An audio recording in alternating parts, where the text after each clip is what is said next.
Welcome back to the Excel channel, where I like to use any and everything that I can use to excel in life, whether it's holistic healing, whether it's investment opportunities, or whether it's just advice that I could use in life to better myself as a person, as a human being. Today, I have one of my favorites. You probably know about Paul Barron Network by now. He has Charlie Gasparino on today, and I really want to pinpoint what's going on in the Senate and the Congress because they're starting to flip flop the stories, and the stories are just not aligning anymore. But actually, it is aligning in ways that we can tell this was all a plan, to be honest. And Chuck Schumer, he's going to speak, and he has a whole different script. He actually supports crypto now. I'm just going to say it, he was against it, and Elizabeth Warren. They're going to mention her, and she plays a big part in this because she's like the puppet master, and it's just not fair at this point, man, because you see what they're doing to crypto. They literally are intentional with trying to destroy it or hold it back for as long as they can. So I'm going to get into this video, and I'm going to stop midway to discuss a little bit more once we hear what he has to say. Let's get to it. Some of this stuff is stupid and funny. Yeah. But there's this thing here, why should a corporation, which exists mainly to put food on the table for its employees, help shareholders, engage in progressive politics? This is not like it's doing both sides. It's literally one. And I trace how we got there. It was a slow burn to get there, and I give all the reasons how it happened. So a couple of things, within that, obviously BlackRock backed off of the ESG considerably over, the last couple of years. In fact, I think Fink has gone on stage many times talking about that, and they've kind of repivoted over to what's happening within, digital asset space, obviously with the Bitcoin ETF, but they see the potential for real world assets. We'll talk about that to be tokenized here in a bit. And I would agree with you. I think there has been a big movement of corporate America starting to slide into politics. Speaking of that, it appears that we are also starting to see corporations take sides, which has never really been done before, to your point that you were talking about in the book. I'm looking at this advocate site that has launched over the last couple of weeks. And you guys probably have watched this. Eleanor kind of chat a little bit. I saw some of your tweets right here. This went live last night. Of course, it had Chuck Schumer on. I want to play a clip from that interview, or I guess it was statements last night that I want you to listen to. Let's go to this first clip. My goal is to get something passed out of the Senate and into law by the end of the year.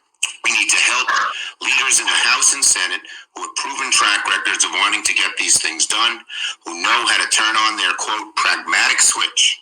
I promise you this, I want to keep engaging with all of you to pass sensible, long-lasting legislation. So let me say it again. My goal is to get something passed out of the Senate and into law by the end of this year, and I believe we can make that happen. Crypto is here to stay, no matter what. All right, so that was the first point, that we had not seen Schumer really take a position. Came up in this, in this somewhat town hall. He also went on a little further. I want to add a bonus clip here, and then I want to get your opinion after this. Let's go to this clip too. We cannot afford to continue to sit on the sidelines. Sadly, there are a lot of members in Congress nowadays who built their political brands around creating spectacle and sensationalism instead of putting in the hard work of legislation. All right, so he was mentioning that around Senator Warren. Okay, so you look at that and what's been happening within kind of the framework of this virtue signaling that we're seeing. Obviously, the Crypto for Harris campaign is now pushing, hopefully going to be voters to be more aware of this. First of all, are you buying what is happening within that effort right now of what you're seeing so far? Well, kind of getting back to the book a little bit, the last quarter of my book is how woke is breaking up, how there is a consumer backlash against it, and how that's forcing change in ecosystem, so to speak, to be less woke. It's like, okay, if he is talking about Warren, that's an incredible rift inside the Democratic Party on this, because, grandstanding efforts and all that. Elizabeth Warren holds a huge plank in the Democratic Party. She essentially has veto power over, at least in the Biden administration, over every economic appointment, so to speak. She personally, from what I understand, put in Gary Gensler as head of the SEC, a rapidly anti-crypto regulator, as you know. So that to me is a huge story. It does point to the fact is that wokeness doesn't sell. Part of wokeness was to destroy the crypto, in my view. I get into that a little bit in the book. Part of Larry Fink's coming to Jesus against ESG was, simultaneously coming to Jesus when it came to crypto. Remember, he was against crypto. Then he became the first, essentially, to push through the Bitcoin ETF. And I think what people are seeing is that, wokeness, whether it's corporate conformity or conformity in economic issues, is just not going to work. I mean, there is this ecosystem known as crypto that's out there that, listen, I'm a libertarian, so I want this thing to flourish. That doesn't mean I have to personally engage in it. But if this is the future, if this blockchain technology can be the next internet, I'm all for it. And I've had lots of conversations with top crypto people, Charles Hoskinson. I mean, you name it. I've spoke with them. They've opened my eyes to a lot of this stuff, where it could go. We're not quite there yet. But I can't tell you that Senator Schumer is going unwoke. What he realizes, though, and these guys are just bottom line when it comes to this, is that there are 40 to 50 million crypto holders out there. Many of them are care deeply about this subject more than most subjects. They will vote and put their money where their mouth is in terms of campaign contributions. Trump has been there early, and he's basically exploited what Gensler and what Elizabeth Warren have done to the crypto industry, and now they want a piece of that. I think the one problem is, though, from just a pure ideological standpoint, crypto people will feel much more at home in a Republican administration than they will with a Democrat. I mean, just the fact, the whole notion of Bidenomics and just all these sort of woke capitalism, which is writ large in the Biden Kamala Harris administration, is all about government control. I mean, let's face it, they want to control the economy. They want to control crypto, which was created to be outside government control. I mean, the whole notion of a blockchain is not to have Elizabeth Warren and Gary Gensler, regulating it, right? I mean, it's writ large. I don't know how Schumer bridges that gap. It makes no sense, because and by the way, there's a degree of gaslighting going on here, Paul. I mean, where was he while Gary Gensler was doing his thing? Yeah, well, that's the point. I mean, you look at the almost about face, really. Now, granted, there was a little bit of alignment here. If you watched what Crypto for Harris teams were doing, they opened up with Mark Cuban, which did really just a little bit of an intro to get Schumer on. And I know that Cuban is Schumer. They even mentioned it very close. They talk a lot, apparently. So there is a bit of a camaraderie there between those two people.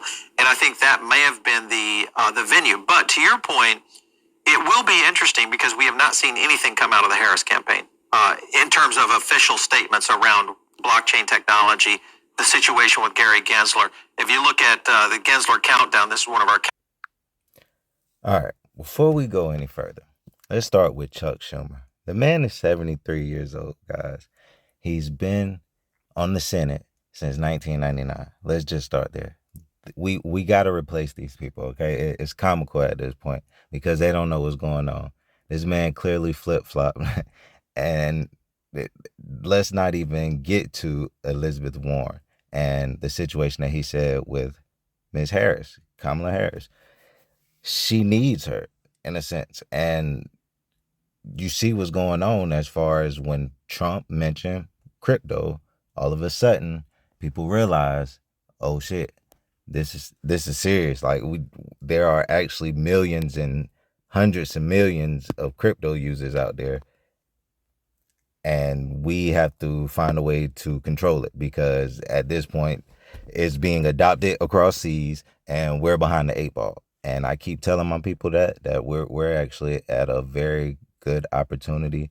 We're at an opportunity that will probably not come around for a while. But this is it. So let's finish this video and I'll get back to you.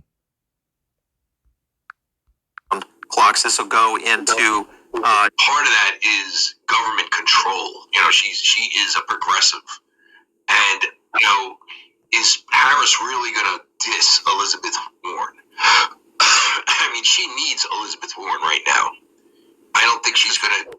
By the way, it just shows you just how lame this crypto for Harris is. Why didn't one person ask Schumer about getting rid of Gary Gensler?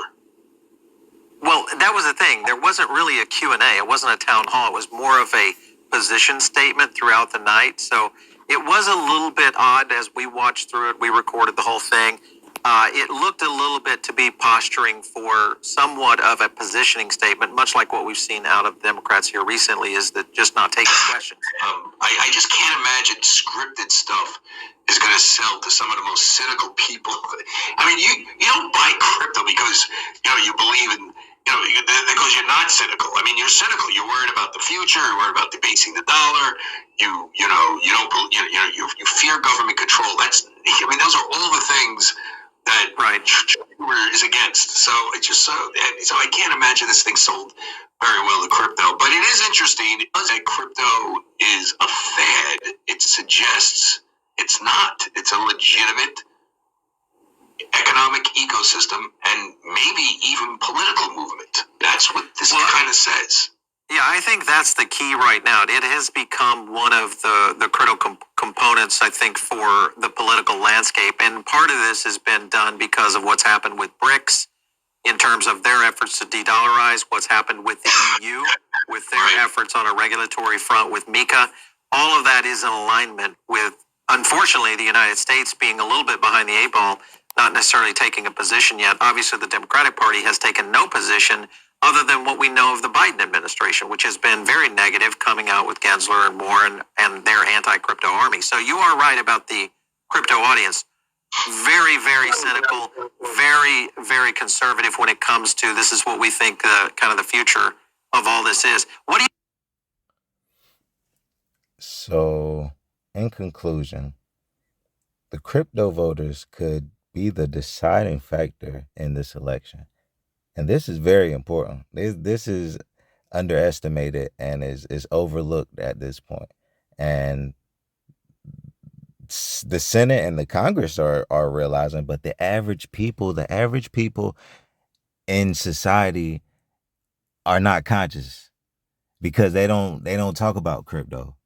That's why I do these videos. We have to talk about this new technology because they're about to take off. It's like a spaceship that's how they say they're trying to leave us and go to the moon? That's pretty much what they're trying to do in the financial system. It's another way to keep us enslaved because if they come out with the CBDC, to be honest, I don't like CBDC. That's my stance on it.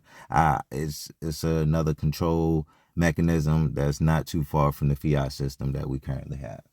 I don't agree with it. But this right here is telling. I need you guys to understand. What's happening is not happening by coincidence. It is not happening because it's just so happened that, oh man, this is a popular, this is not a fad. Like he said, he used those words. This is not a fad. This is not just a fashion. This is something that is like real life. Like you really find out, like, I hate to say it, somebody got cancer. Like it's that serious. Like, oh my God, we need to take this that serious. Okay. But I appreciate you if you lasted this long. Hey, I love y'all, man. I love crypto. If you want to get rich, man, if you want to change your family, change your lifestyle, I'm looking to be financially free. That's why I'm doing this. Hopefully, I can accomplish my goals, and you can do it with me. But till then, till next time, excel out. Love y'all.